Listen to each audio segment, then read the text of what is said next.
지난 시간도 말씀드렸던 것처럼 마태복음의 앞부분은 좀 사건들이 많지만 뒷부분에서는 설교가 좀 많다 그랬습니다.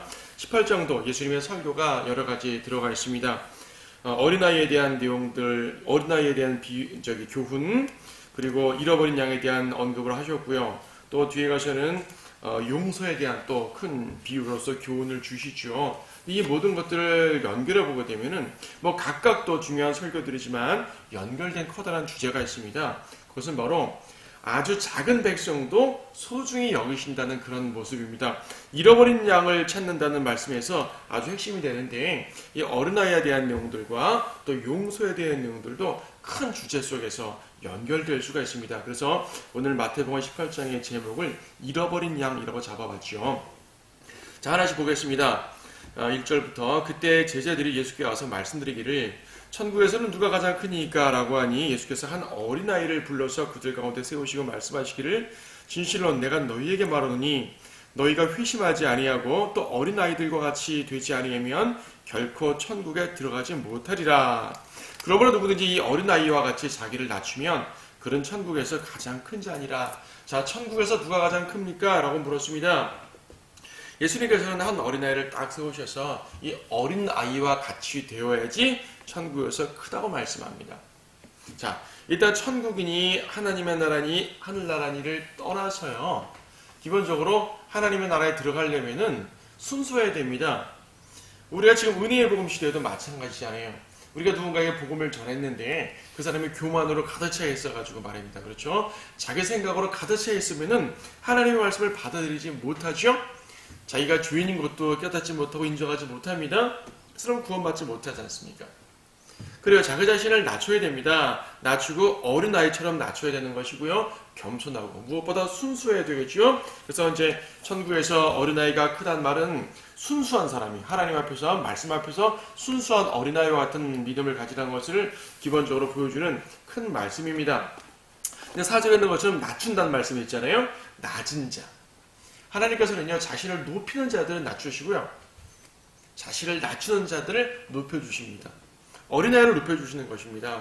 자, 육신적인 나이가 서로 다르겠지만 여러분이 하나님 앞에서, 예수 그리스도 앞에서 자기 자신을 어린아이처럼 낮추게 되면요, 온 몸과 마음을, 그러니까 온 마음을 다해서 자신을 낮추게 되면 예수님께서는 여러분들을 높여주신다는 귀한 교훈을 볼 수 있는 것이죠. 여기서 5절 보니까 누구든지 내 이름으로 이런 어린 아이 하나를 영접하면 나를 영접하는 것이니라. 자, 4절까지에서는 자신을 낮추란 말이 핵심이었다면 5절에서는 그 낮춘 자를 받아들이란 말이죠. 자, 우리 성도들, 교회, 누구에게나 하는 말씀일 수가 있습니다. 낮은 자를 받아들여라, 연약한 자를 받아들여라는 하나님의 교훈인데, 예수님 스스로도 어린아이를 받아들이는 그 예수님, 낮은 자를 받아들이는 예수님에 대한 교훈이 가득 차 있는 것이 지금 마태복음 18장입니다. 사실은요, 주님의 백성 중 아주 작은 자도 소홀히 여기지 않으신다는 말씀입니다.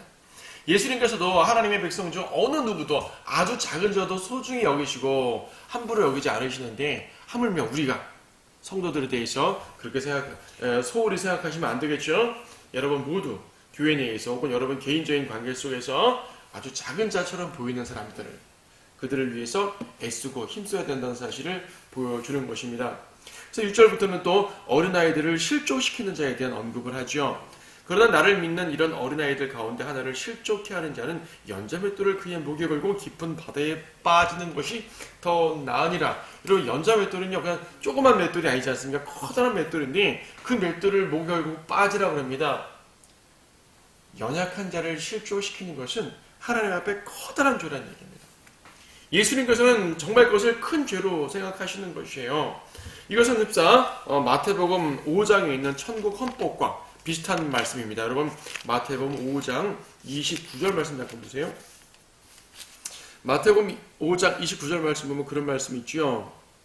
또 만일 너의 오른쪽 눈이 너를 실족해 하거든 뽑아 던져버리라. 내 지체 가운데 하나가 없어지는 것이 내 온 몸이 지옥에 던져지는 것보다 나으리라. 또 만일 내 오른손이 너를 실족해 하거든 잘라 던져버리라. 내 지체 가운데 하나가 없어지는 것이 내 온 몸이 지옥에 던져지는 것보다 나으니라. 자, 같은 말씀이 지금 마태복음 18장 8절도 나왔지 않습니까? 그러므로 네 손이나 발이 너를 실족케 하거든 잘라서 던져버리라. 두 손이나 두 발을 가지고 영원한 불에 던져지는 것보다 절름발이나 불구자로 생명에 들어가는 것이 너에게 더 나으니라. 또 네 눈이 너를 실족케 하거든 뽑아 던져버리라. 두 눈을 가지고 지옥불에 던져지는 것보다 한 눈을 가지고 생명으로 들어가는 것이 더 나으니라. 자, 오른손, 오른눈, 하여튼 내 두 눈, 두 손 어쨌든요. 나의 이런 지체들이 죄를 범하게 되고 특히 그냥 일반적인 죄 말고 주님의 백성 중 연약한 자를 실족케 하는 죄, 이런 죄를 짓게 되면 그것을 다 눈을 뽑고 손을 뽑을 정도로 형벌을 받는단 말입니다. 이것이 이제 천국이라는 그 교리적인 상황, 천년왕국, 주님이 재림하셔서 이루시는 천년왕국의 상황에서는, 즉 대환란을 통해서 천년왕국 들어갈 때는요, 행위가 필요합니다. 지금 교회 시대는 행위가 필요하지 않지만, 구원받는 데 있어서 행위가 필요하지 않지만, 대환란 때는 구원에 있어서 행위가 필요하기 때문에 행위가 온전치 못하게 되면은 거기에 대한 이제 벌을 받는 것이죠. 멸망을 하게 됩니다. 차라리 손을 잘라버리고 영생에 들어가란 말입니다. 자,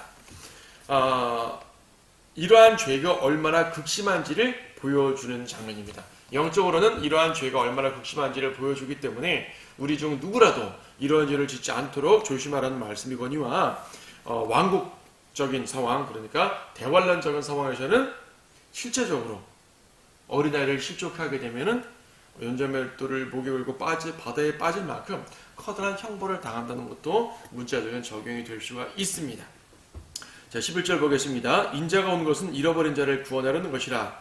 너희는 어떻게 생각하느냐? 어떤 사람에게 양 100마리가 있는데 그중 한 마리가 길을 잃었다면 99마리를 두고 산으로 가서 그 길 잃은 양을 찾지 아니하겠느냐? 진실로 내가 너희에게 말하노니 그가 그 양을 찾으면 길을 잃지 않은 99마리보다 그 양을 더 기뻐하리라. 자, 99마리를 놔두고 한 마리를 찾으러 다닌답니다. 이건 99마리를 내팽개쳐 둔다는 그런 말은 아니겠죠. 99마리를 내팽개쳐 둔다는 말이 아니라 그 한 마리 양에 대한 소중함을 말하는 것이죠. 이 양은요, 왜 길을 잃었을까? 이 양은 자기가 잘못해서 길을 잃을 수도 있습니다. 말썽꾸러기 아닐 수도 있습니다. 그렇죠? 하지만 어떠한 계기를 통해서 길을 이탈할 수밖에 없는 상황이 되어질 수도 있을 것이에요. 그 양을 찾는 것이에요. 자, 이 양이 왜 길을 잃었는지는 지금 여기서 중요하지 않습니다. 그 양을 찾는 게 중요합니다. 오늘날 영적 적용을 해보게 되면 이 세상에 구원받지 않은 많은 잃어버린 자들을 찾는 것도 물론 필요하지만요, 구원받고 교회 생활을 하고 또 진리의 지식에 이르러서 하나님의 진리의 말씀을 다 함께 동역하다가 어떠한 계기로 이탈된 사람은 생길 수가 있어요. 그 사람은 자기 죄 때문에 이탈했든 혹은 어떤 상황적으로 이탈할 수밖에 없었든 그들은 하나님의 관심 속에 있는 사람들입니다. 예수님께서 그 이탈한 양에 대해서 관심을 갖고 계시다는 사실입니다. 우리는 그 잃어버린 양들에 대해서 소홀히 생각하면 안 돼요. 어떤 계기를 갖든지 그 양들을 찾으려는 노력을 해야 되는 것이죠. 이것이 바로 양에 대한 예수 그리스도의 심정이기 때문입니다. 양에 대한 예수님의 심정입니다. 그런데 지금 여기서 보게 되면요, 이 14절 보면 이와 같이 이런 어린아이들 가운데 하나라도 망하는 것은 하늘에 계신 너희 아버지의 뜻이 아니니라 그랬어요. 지금 12절 13절만 보게 되면 단순하게 잃어버린 양에 대한 비유예요. 그런데 14절의 연결을 보게 되면 이와 같이라는 말씀을 함으로써 13절과 14절을 연결시키십니다. 13절에서는 잃어버린 양, 한 마리 양을 말하는데 14절에서는 어린 아이들을 말합니다. 그러니까 앞에서 어린아이에 대한 말씀을 하셨지 않습니까? 어린아이에 대한 교훈을 주셨고 여기서 잃어버린 자를 말씀하셨는데 이 잃어버린 자와 이 어린아이를 동급으로 설명하고 계시는 것이에요. 잃어버린 자, 어린아이. 무슨 말입니까? 하나님의 백성 중 가장 낮은 자, 불쌍한 자, 보살핌이 필요한 자, 어떻게든 찾아서 안아줘야 될 사람, 그런 사람들을 말하는 것이에요. 하나님께서는 그들을 결코 소홀히 여기지 않는다는 말씀이죠. 자, 잃어버린 양이라는 말은요, 사실상 교리적으로 말하게 되면 이스라엘을 말합니다. 엄밀히 말해서는. 생각해 보세요. 양과 염소가 있는데 염소는 구원받지 않은 사람이죠. 양은 구원받은 사람입니다. 그렇죠? 양이란 말은 구원받은 사람을 말하는 것인데 구원받지 않은 사람을 가리켜서 잃어버린 양하게 되면 논리적으로 맞지 않죠, 여러분. 예, 그래서 교리적으로 말할 때는 구원받은 사람인데 어떻게 떨어져 나간 사람들이 잃어버린 양이라는 표현이에요. 이 단어 자체, 용어 자체는 그렇습니다. 하지만 우리 영적으로 적용해서 구원받지 않은 사람들까지도 포함해서 설명을 하는 것은 그들을 찾아야 되기 때문에 하는 말이죠. 이스라엘 같은 경우는요, 그 자체가 하나님의 양떼입니다. 당시 이스라엘 백성들은 어땠습니까? 목자가 없어서 방황하는 양떼 같았어요. 그들이 뭐 개인적으로 큰 죄를 져서 이탈했다기보다도 예수님 당시의 상황을 보게 되면 거짓 종교 지도자들, 바리새인과 사두개인, 서기관들 이런 사람들 때문에 그런 사람들이 목자랍시고 이스라엘을 이제 인도하는 목자랍시고 앉아 있었는데 백성들은 그들에 가서 참 양식을 얻지 못했기 때문에 방황하지 않습니까? 자, 예수님 당시에 이스라엘에는요, 길 잃은 양들이 꽤 많았답니다. 이런 거죠. 여러분 오늘날 보게 되면 길가에 주인 없는 강아지 있죠. 주인 없는 고양이, 길 잃은 고양이, 길 잃은 강아지 많이 봅니다. 예. 당시 이스라엘 사회에서는 양들이 그렇게 잃어버린 양들, 주인 없이, 그러니까 집을 이탈해가지고 그런 양들이 많았대요. 근데요, 사꾼들, 자, 요한복음에 보면 이제 사꾼과 도둑들 나오지 않습니까? 사꾼들은 그런 양들에 관심이 없습니다. 사꾼이 뭐예요? 월급 받고 일하는 사람이거든요. 아니, 월급 받고 일하는 것 자체가 잘못됐다는 말은 아닙니다. 월급 받고 일하는 게 뭐가 잘못이에요? 정당한 노동자죠, 그렇죠? 하지만 이 사꾼들은 자기에게 딱 주어진 것만 관리하고 잃어버린 양들은 관심이 없는 것입니다. 관심이 없어요. 물론 자기에게 주어진 양들마저도 자기가 위험에 처하면 버려두고 도망가는 건 사꾼인데요. 1차적으로는 잃어버린 양에게 관심이 없는 사람들이 사꾼입니다. 하지만 선한 목자이신 예수님께서는 그 잃은 양들을 찾는 것이에요. 자, 양의 주인이 양을 잃어버렸어요. 그럼 그 양을 찾으려고 계속 돌아다닙니다. 하지만 사꾼은 돌아다니지 않습니다. 길가에 버려진 양들이 많아도 그건 자기 양이 아니거든요. 하지만 예수님이 보실 때 이스라엘 백성의 그 가난하고 헐벗고 불쌍한 비참한, 영적으로나 물리적으로나 그 비참한 사람들을 다 보았을 때요, 그들이 바로 잃어버린 양, 헤매는 양으로 보이는 것이요. 그들을 찾으시는 것입니다. 자, 오늘날 여러분들은 누구를 찾아야겠습니까? 이 세상 죄인들을 찾아야 됩니다. 또는 하나님의 백성 중에서 이탈한 자들도 찾아야 됩니다. 그들이 어디서 어떠한 형태로 있든지 그들은 이 예수 그리스도의 온전한 그 양우리에서 이탈해서요, 영적인 추위에 벌벌 떠는 사람들 아니겠습니까? 영적인 추위에 벌벌 떠는 그런 양들을 찾아가란 얘기예요. 어떻게든 그들을 만날 수 있도록 노력하라는 얘기죠. 자, 찾아가는 방법은 다양하겠죠. 그렇다고 여러분들이 막 찾아가지고 억지로 교회로 끌고 오란 말은 아닙니다, 여러분. 교회로 막 이 교회당 안으로 막 끌어온다는 말이 아니라 예수님의 심정을 품고 그들을 향해서 아픈 마음을 품고요, 기도하고 환경을 만들어달라고 기도하고 그들을 만날 수 있도록 해달라고 기도하고 또 만나게 되면 하나님의 말씀으로 위로해주고 안아주고 돌봐주고 상처를 싸매주고 이끌어오고 그런 모습을 보여야 됩니다. 하나도 잃지 않으려는 목자의 심정을 잘 보여주는 말씀입니다. 어린아이들을 또 잃어버린 양, 다 연결된 개념으로 설명을 드렸어요. 자, 15절부터는요, 좀 특별한 말씀이 나오는 거죠. 또 내 형제가 내게 죄를 짓거든 가서 너와 그 사람만 있을 때 그에게 그의 잘못을 일러주라. 만일 그가 네 말을 들으면 너는 내 형제를 얻은 것이라. 그러나 만일 그가 네 말을 듣지 아니하면 너 외에 한두 사람을 더 데리고 가서 두세 증인의 입으로 모든 말을 입증하게 하라. 그래도 그가 말을 듣지 아니하거든 교회에다 말하고 교회의 말도 듣지 아니하거든 그 사람을 이교도나 세리와 같이 여기라. 여기서 교회란 말이 나왔기 때문에 이 장면은요, 교회의 징계에 관한 구절이 맞습니다. 그러니까 징계에 대한 것이에요. 지금 15절부터 20절까지 보게 되면 오늘날 신약 지역 교회가 갖는 권세를 이제 한마디로 볼 수 있는 장면들인데요. 어떤 권세가 있는 것인가? 징계에 대한 권세가 있어요. 근데 중요합니다. 처음부터는 함부로 징계하는 것이 아니라 첫째는 단계가 중요하죠. 개인적으로 권면하라는 얘기죠. 두 번째는 두세 사람을 데려가, 한두 사람을 데려가서 그에게 권면하고, 세 번째, 그래도 말을 듣지 않고는 교회에다 말하고, 교회의 말도 듣지 않으면 이제 버리라는 얘기입니다. 그렇죠. 이교도와 세리와 같이 여기라는 말은 이제 굳이 표현을 하자면 출회라는 개념도 쓸 수가 있는 것이죠. 격리시키는 것입니다. 교제하지 않는 것이죠. 얼마나 큰 죄를 반복적으로 짓고 권면을 받지 않으면 그렇게 되겠습니까? 자, 그 구체적인 죄의 목록을 말하는 것은 아니에요. 함께하지 못하는 상황이 되면 그럴 수도 있습니다. 하지만요, 15절 보게 되면은 또 내 형제가 내게 죄를 짓거든 그랬죠? 개인적인 죄를 포함하는 것입니다. 개인적인 신뢰, 개인적인 결례, 개인적인 잘못들을 포함하는 것입니다. 그런데요, 이 15절의 핵심은 뭐냐면 그에게 잘못을 알려주고 그가 그 말을 들으면 형제를 얻는 것이라고 그랬습니다. 예, 권면의 목적은요, 그 사람을 징계하고 그 사람을 지적하고 이 사람을 징계하는 단계로서 이제 그 사람에게 찾아가는 것이 아니라 그 사람을 얻으려는 것이 목적이죠. 잘못을 뉘우치게 하고요, 잘못을 고쳐주게 하고요, 하나님의 말씀으로 바로 잡아줘서 그를 얻으려는 것, 그를 진리 안으로 이끌려는 것이 목적이 되어야 되지, 무조건 징계의 목적으로만 가서는 곤란한 것을 보게 됩니다. 그리고 17절에서 교회에다 말한다고 말했습니다. 물론 아직 당시에는 교회가 형성되지 않았죠. 16장에서 예수님께서 베드로에게 교회라는 말을 언급하긴 하셨지만 아직 교회가 성립되진 않았습니다. 신약적 개념으로 말해서 교회가 성립되지 않았어요. 교회는 언제 성립됩니까? 사도행전 2장에서 오순절날 성령께서 임하심으로써 교회가 형성돼요.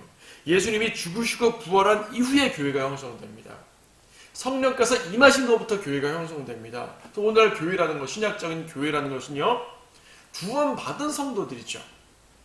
구원받은 성도들이 집합적으로 그리스도의 몸이 되는 것이고, 또 구원받은 성도들이 각 지역에서 이렇게 모임을 형성하게 되면 그걸 보통 지역교회라고 말한다는 얘기입니다. 하지만 아직은 예수님이 죽으시기 전 상황이기 때문에 신약교회가 형성된 것은 아니에요. 그러므로 이 말씀은 일종의 예언적 말씀이죠. 아직 예수님께서 살아 계시는 동안 말씀하신 것이지만은 이 말씀을 우리가 이제 현대 교회에 적용을 하는 것입니다. 교회. 어떤 사람들은 아직 교회가 형성되지 않았기 때문에 여기서 교회라고 번역했다면 곤란합니다 라고 해가지고요, 그래서 교회라는 단어를 교회라 쓰지 않고 회중이라는 식으로 번역을 하는데 그건 잘못된 것이에요. 교회가 맞습니다. 그건 이제 뒤에 20절에서 다시 한번 설명드리겠지만 교회가 맞습니다.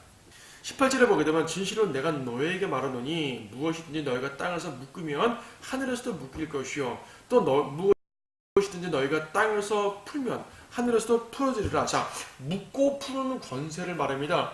지역교회의 권세 중 아주 막강한 권세예요. 사람들은 여기서 참 오해를 많이 합니다. 땅에서 묶으면 하늘에서도 묶고, 땅에서 풀면 하늘에서도 풀어주신다.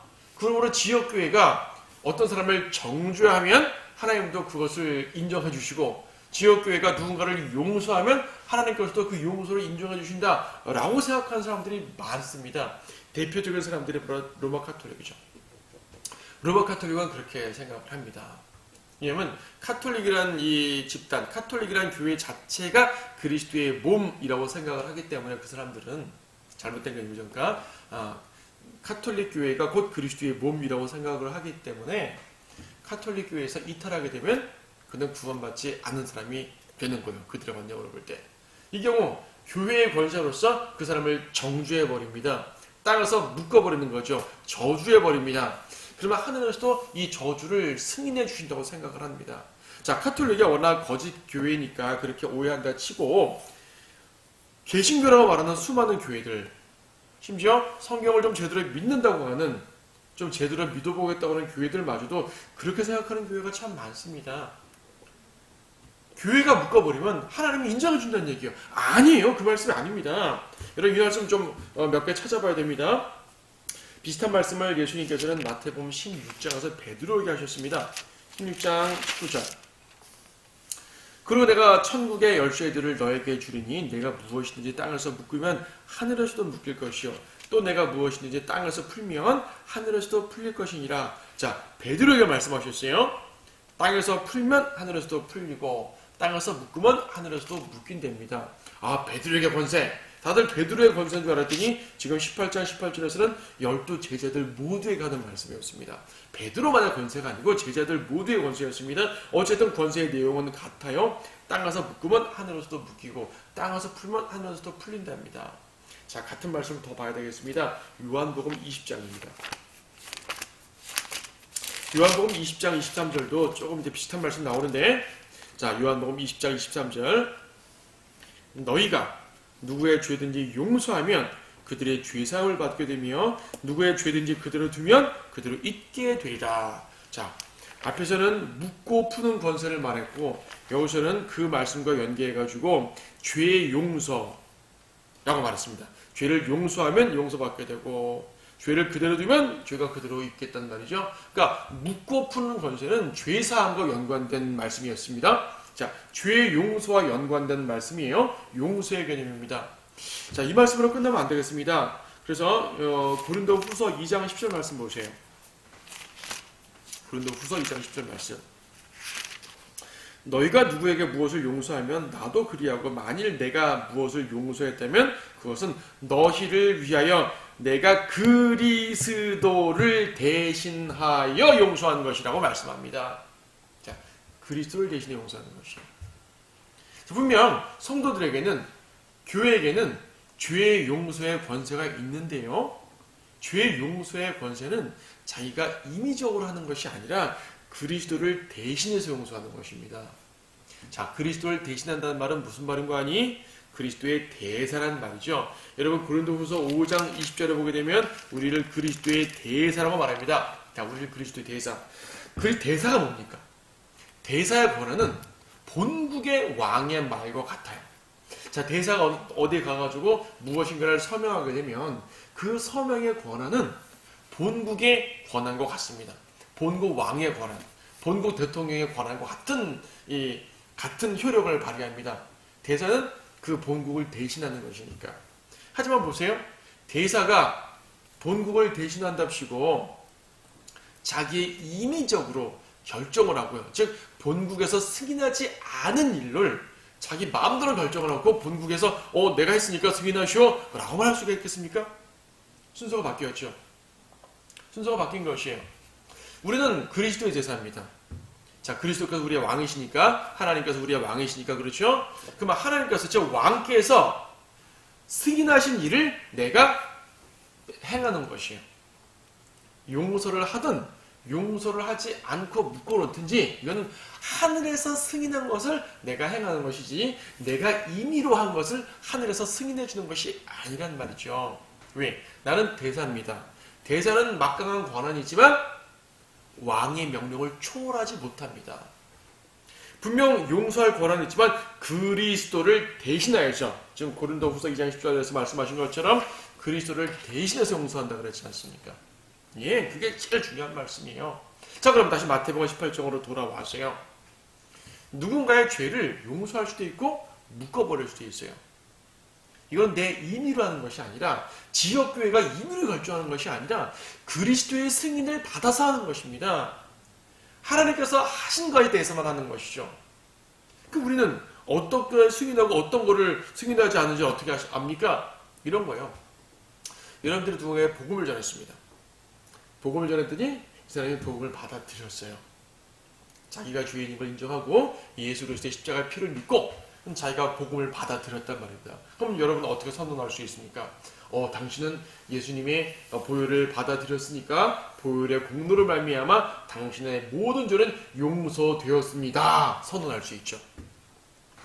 제가 선언하는 것입니다. 하지만 누구의 선언입니까? 성경 말씀에 기록된 예수 그리스도의 선언이에요. 예수님께서 선언하셨기 때문에 내가 그것을 대신 말씀합니다. 왜 대신 말하죠?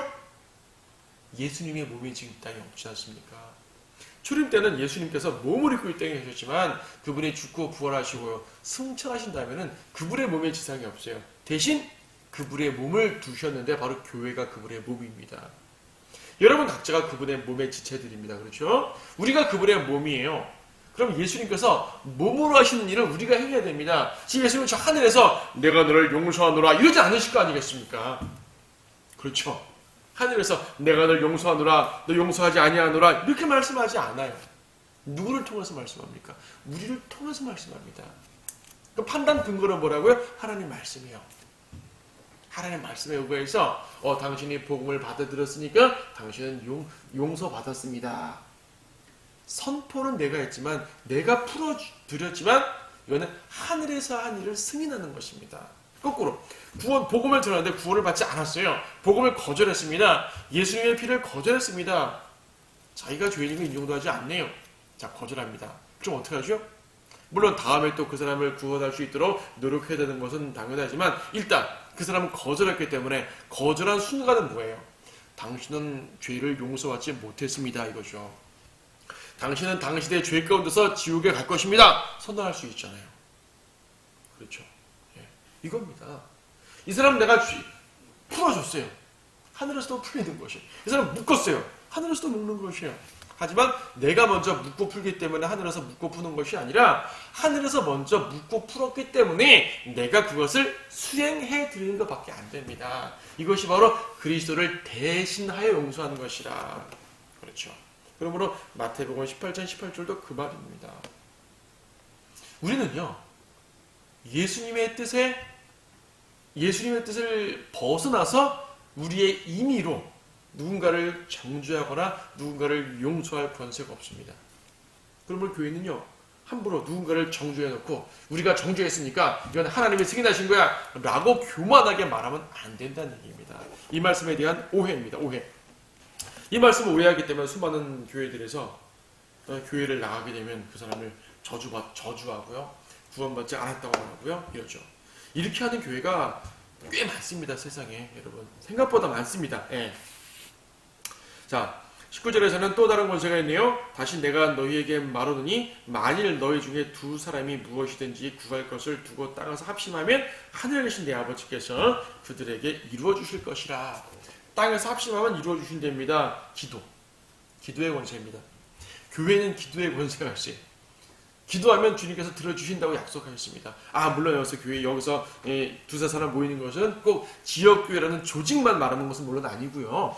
여러분들이 개인적으로 모여서 기도하도 주님의 이름으로 모이게 되면 그 자체로 주님께서 함께 하시는 건 맞습니다. 꼭 예배당 안에서 이 교회 이름으로 딱 뭉쳐야만 된다는 것은 아닙니다. 우리 모두가 주님의 이름으로 모이게 되면 그 자리에 주님이 계신다는 것은 약속입니다. 근데 문맥적으로 교회를 말하는 문맥이니까 우리 온 성도들이 주님 안에서 한 마음으로 기도하는 것은 이제 필요하고 주님께서 함께 하시겠다는 약속을 해주신 것이라고 믿을 수 있는 말이죠.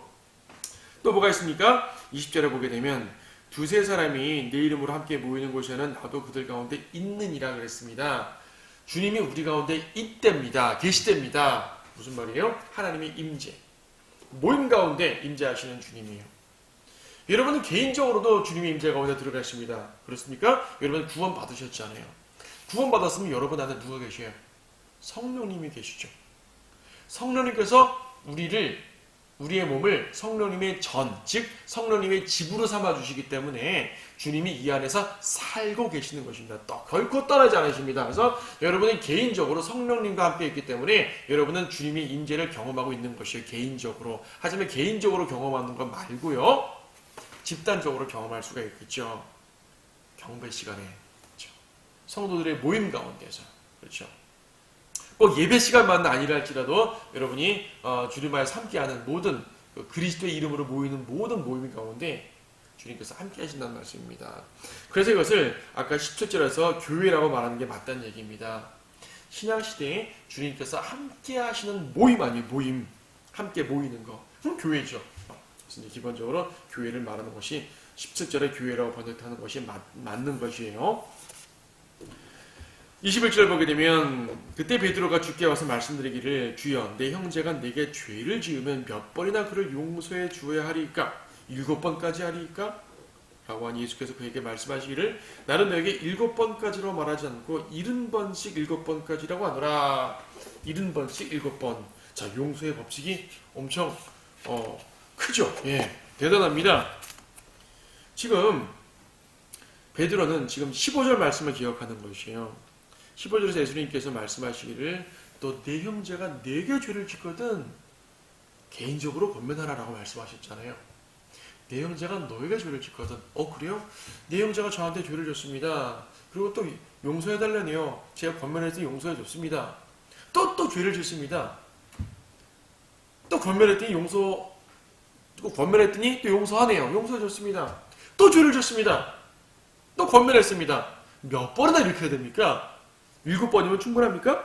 7번까지 하니까. 예수님 말씀하시죠. 아니 7번보다 더 많이 해. 70번씩 7번까지. 무슨 말씀이에요? 딱 490번만 하는 말씀 아니죠? 예. 한없이 하는 말입니다. 한없이.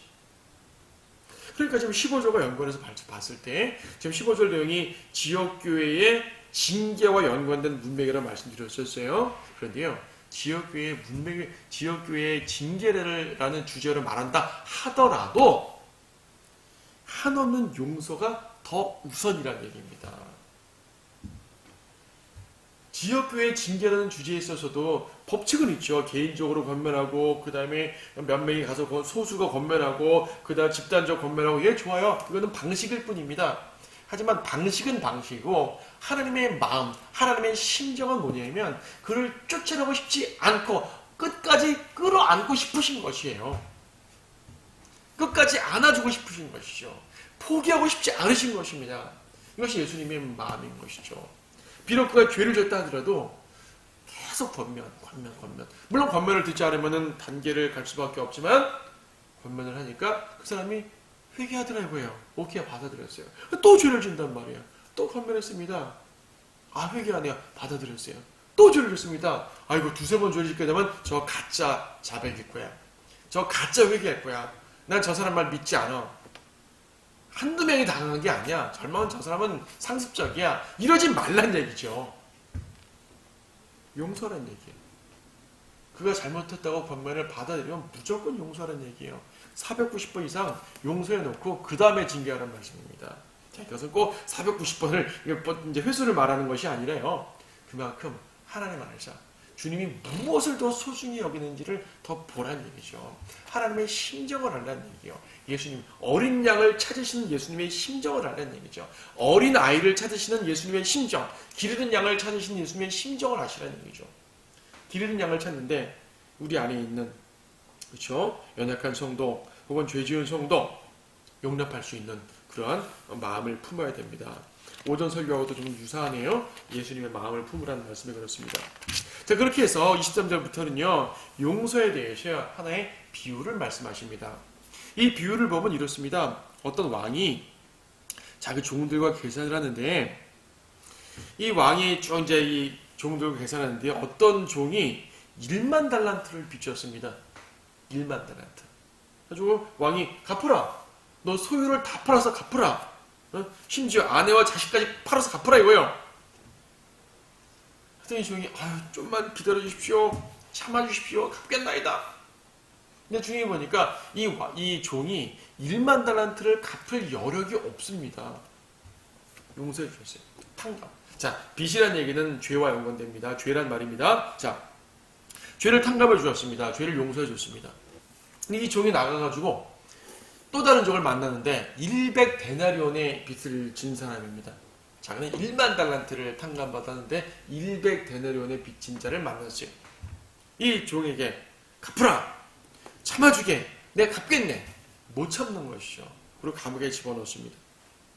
이 소식을 왕에게 누군가가 전달해 줬더니 왕이 이 종을 잡아다가 나는 널 용서했는데 넌 왜 동료를 용서하지 않아? 해가지고 이 종을 이제 징계하고 심판한다는 말씀이 바로 이 비유의 내용입니다. 여러분 1만 달란트 100데나리온 하니까 참 이게 감이 안 오시죠? 감이 안 옵니다. 이게 얼마나 큰 돈이냐면은 여러분 이제 이 마태복음 25장을 보더라도 예수님의 또 다른 비유 중에서 5달란트 받은 종, 2달란트 받은 종, 1달란트 받은 종 나오죠? 달란트, 1달란트. 단위가 달라요 지금. 1달란트, 2달란트, 5달란트입니다. 뒤끝 다 5달란트입니다. 여기서 몇 달란트예요? 1만 달란트입니다. 엄청 큰 돈이죠. 자, 계산해 볼게요. 1달란트는 6,000데나리온이라고 합니다. 6,000데나리온.